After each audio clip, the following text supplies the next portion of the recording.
माँ भारती को प्रणाम करता हूँ, सबके गुरु माता पिता को प्रणाम करता हूँ। बच्चों बहुत ढेर सारा लाड प्यार सभी लोगों को, सुबह सुबह की भक्ति भरी राम राम।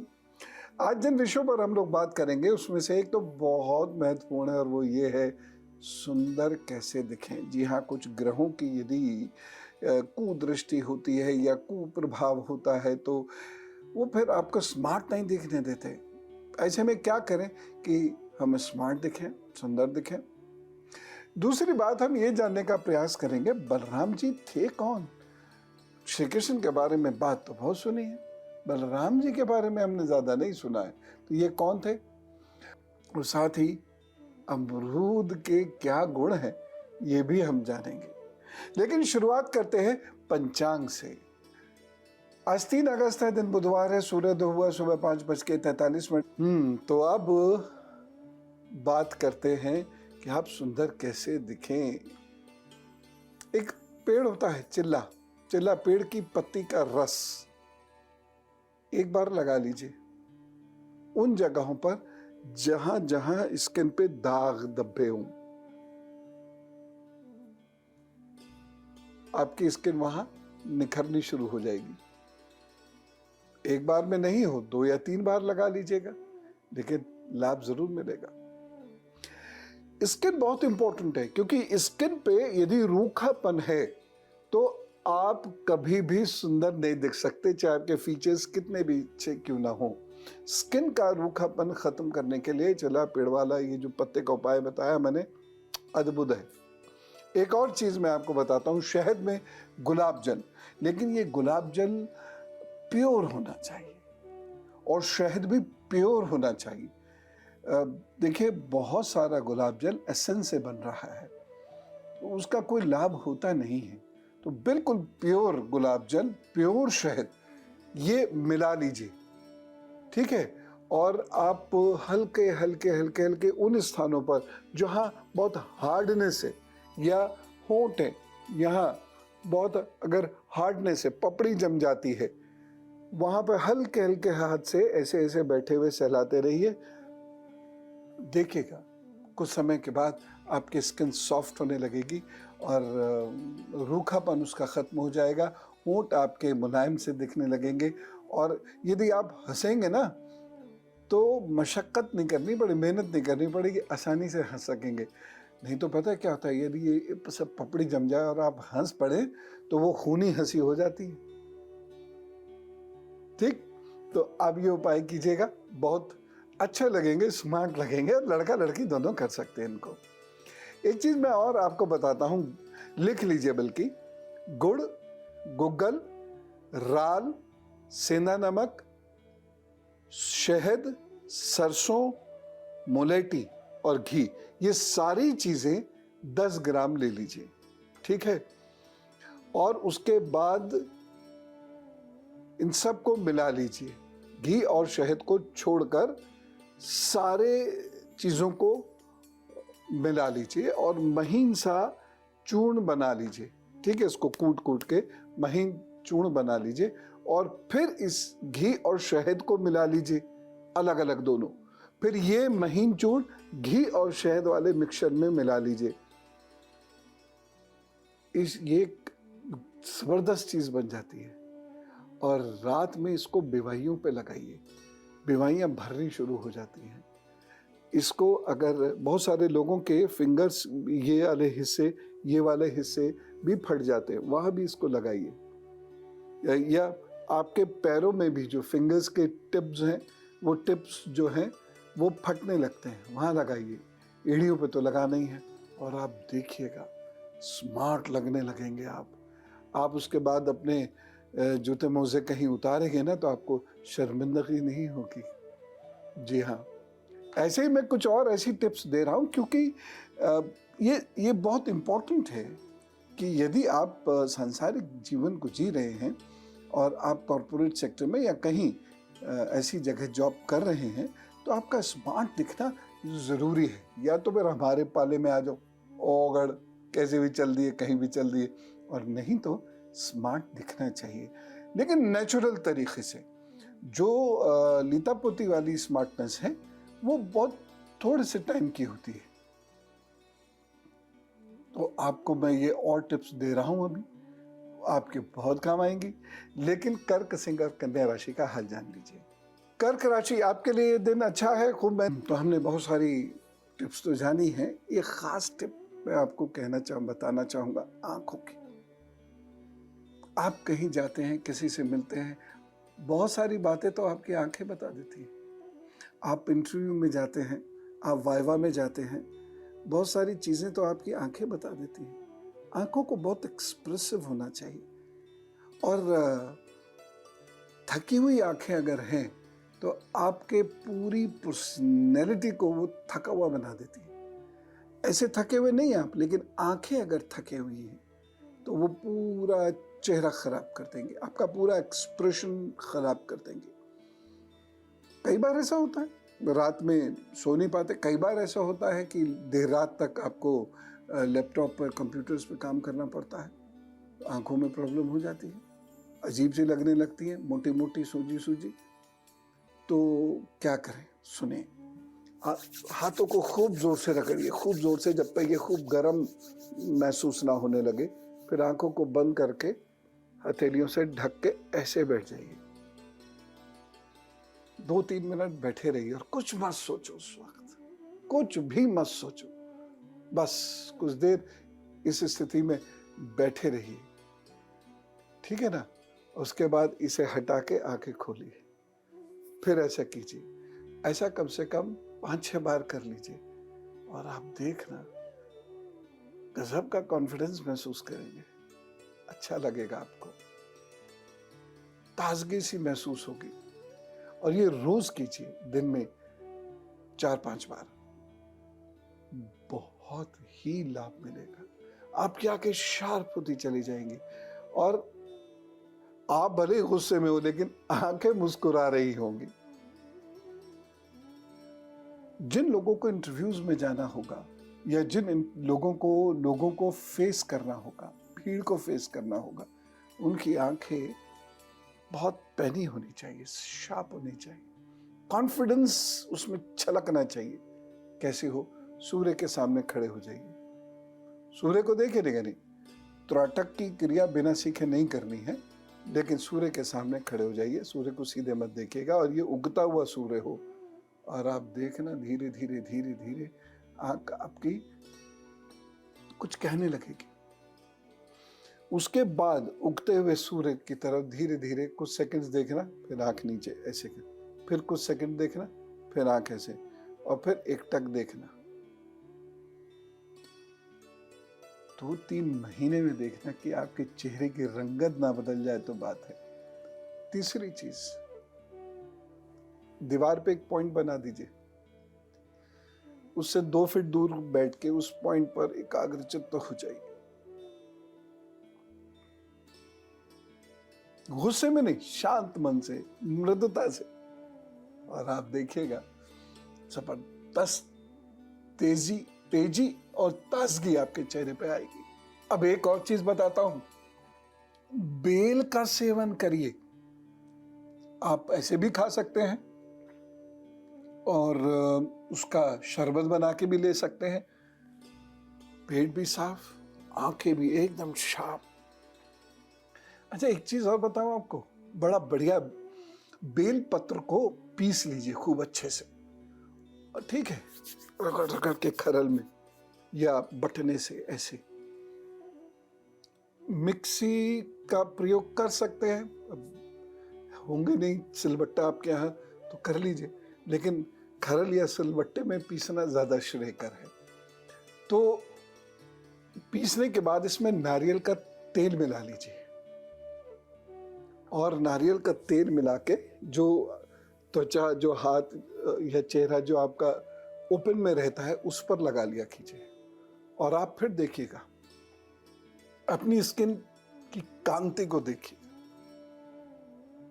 और फिर जब आप इंटरव्यू में जाएंगे, वो व्यक्ति देख के एक बार चौंकेगा, भी कौन आया, और उसमें फिर आपके पास स्ट्रॉन्ग कंटेंट हो, नॉलेज हो, सिलेक्शन हो जाएगा।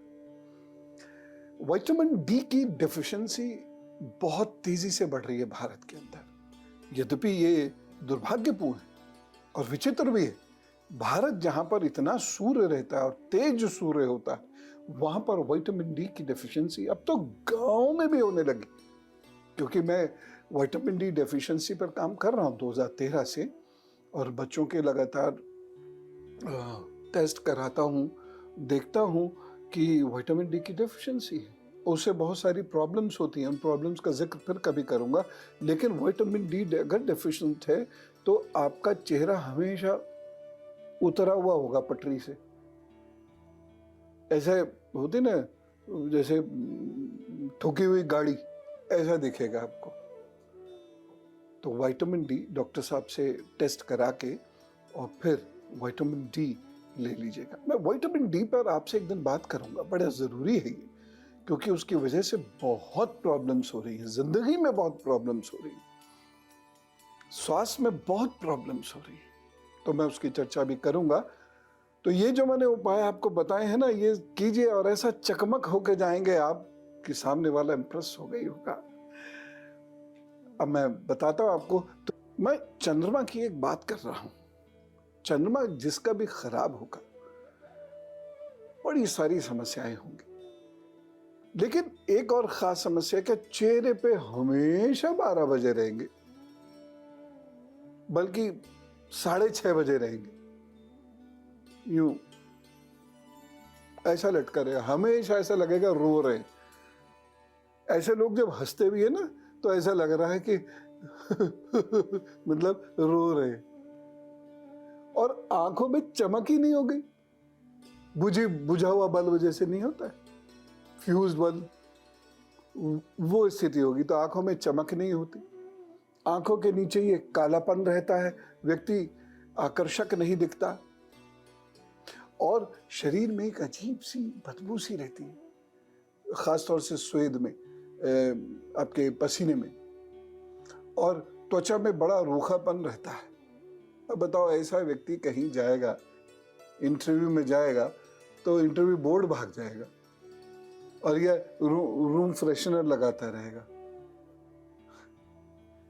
करना क्या होगा? सुबह सुबह 1 गिलास ताजे टमाटर का जूस ले लीजिए, फिर इसमें थोड़ा 2 चम्मच शहद मिला लीजिए और फिर इसे सिप कर करके पीजिए। अब कितने दिन दूं मैं आपको? 40 दिन मैक्सिमम। आप देख लीजिएगा आपकी चेहरे की रंगत। मैं ये नहीं कह रहा हूँ गोरा हो जाएगा, गोरे काले के चक्कर में नहीं पड़ता मैं, लेकिन एक होता ना, एक इनर कॉन्फिडेंस, एक होता है गोरा काला कैसा भी है, that doesn't make any difference, लेकिन सॉफ्टनेस है आपकी स्किन में चमक है, वो ज्यादा इंपॉर्टेंट होती है। ठीक है ना? तो आप ये करके देखिए तो सही, और चेहरे की रंगत, आहा। जिसका चंद्रमा कमजोर हो वो, और वो सारी चीजें, सारी प्रॉब्लम जो मैंने अभी बताई वो उसके अंदर हो, तो ऐसे लोगों को जल खूब पीना चाहिए, थोड़ा ध्यान करना चाहिए, आध्यात्मिक होना चाहिए। अब आध्यात्मिक होने का मतलब ये नहीं है कि दिन भर आप पाठ कर रहे हैं, दीपक घुमा रहे हैं, मालाएं पहना रहे हैं, ये कर रहे हो। आध्यात्मिक होने का मतलब है be a good human, positivity, सकारात्मकता अपने अंदर लाइए, तो खुश रहिए, और कोई परेशानी भी हो ईश्वर पर भरोसा रखिए, अंदर से उमंग सी रहेगी आपके अंदर। ये होता है अध्यात्म। जिन लोगों की त्वचा में रूखापन बहुत ज्यादा है या आंखों में उनके पीलापन टाइप है, तो ऐसे लोगों को चाय कॉफी कम लेनी चाहिए, अनुलोम विलोम जरूर करना चाहिए। एक और चीज आपको बताता हूं, कुछ लोगों का चेहरा ना बड़ा अजीब सा हो जाता है। बल्कि कई बार ऐसा हुआ कि उनसे पूछा, आप लगभग 40 के होंगे? 40? अरे 29 साल का हूं। तो इतना गैप आ जाता है कि यहाँ पर ये लाइंस आने लगती है, यहाँ लाइंस आने लगती है, यहाँ लाइंस आने लगती हैं। तो ऐसे लोगों को तरबूज का रस, लेकिन देखिए बात वही आ जाती है, ओरिजिनल मिलना चाहिए। तो तरबूज का रस उनको चेहरे पे ऐसे लगा के सर्कुलर तरीके से यूं यूं यूं यूं लगाना चाहिए, और जब ये सूख जाए तो इसे गुनगुने पानी में फाया लीजिए और हल्के हल्के हल्के हल्के उसे साफ कीजिए और फिर ठंडे पानी का फया ऐसे ऐसे ऐसे ऐसे चेहरे पे लगा लीजिए। दाग धब्बे भी दूर, त्वचा निखर जाएगी और कॉन्फिडेंस चेहरे से टपकेगा। ऐसा टपकेगा जैसे कि मतलब बरसात में छत में से पानी टपकता है। चलिए, मैं आपको मकर कुंभ और अब धर्मशास्त्र बलराम जी की बात करते हैं। बलराम जी कितने बड़े व्यक्तित्व रहे होंगे, लेकिन उनके बारे में हम बहुत कम जानते हैं। बलदाऊ श्री कृष्ण कहते थे, उतना भर जानते हैं, लेकिन डिटेल सुनिए बलराम जी की। चंद्रवंश में इनका जन्म हुआ। इनके पिता हैं वासुदेव और माता हैं रोहिणी। जब कंस अपनी बहन को रथ में बिठाकर वासुदेव के घर ले जा रहा था, तभी एक आकाशवाणी हुई थी कि तुम्हारी बहन की 8वीं संतान कंस को मारेगी। तब उसने अपनी बहन को कारागार में बंद कर दिया, 6 पुत्रों को मार दिया। 7वें पुत्र के रूप में नाग अवतार बलराम जी का जन्म होता है। अब नाग अवतार के रूप में इनका जन्म कैसे होता है? योग माया से। योग माया का अर्थ आप लीजिए किसी लेटेस्ट टेक्निक से।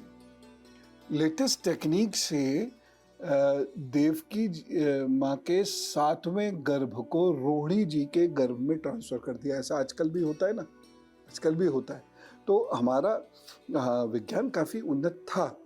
यद्यपि आज का विज्ञान पिछड़ा हुआ ऐसा हम नहीं कह रहे, लेकिन उस वक्त बहुत सारी जानकारियां थी जो हमें आज नहीं मालूम, क्योंकि हम मैकॉले के पुत्र पुत्रियां ज़्यादा हो गए बजाय ऋषियों के पुत्र पुत्री होने की बजाय। इसकी वजह से हम अपने शास्त्रों को समझते ही नहीं हैं, पढ़ते ही नहीं हैं, और जो कुछ हमें पता चलता है उसका मजाक उड़ा देते हैं। खैर, तो माँ देवकी के गर्भ बीज को रोहिणी जी के गर्भ में प्रतिस्थापित किया। वहाँ बलराम जी का जन्म हुआ। ये नागवंश का अवतार माने जाते हैं, शेषनाग का अवतार माने जाते हैं।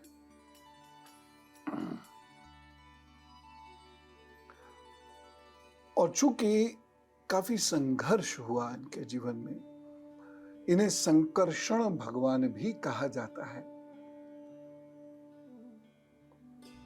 और इनकी बहुत मान्यता है। ये बहुत वीर थे, बलशाली थे, गदाधर थे। दुर्योधन इनके शिष्य हैं। दुर्योधन ने इनसे सीखा है गदा चलाना, और उसके साथ साथ ये हल जोतते थे, इसलिए इनके कंधे पर हल भी रखा हुआ दिखाया गया है और इन्हें कहीं कहीं हलधर नाम से संबोधित भी किया गया है।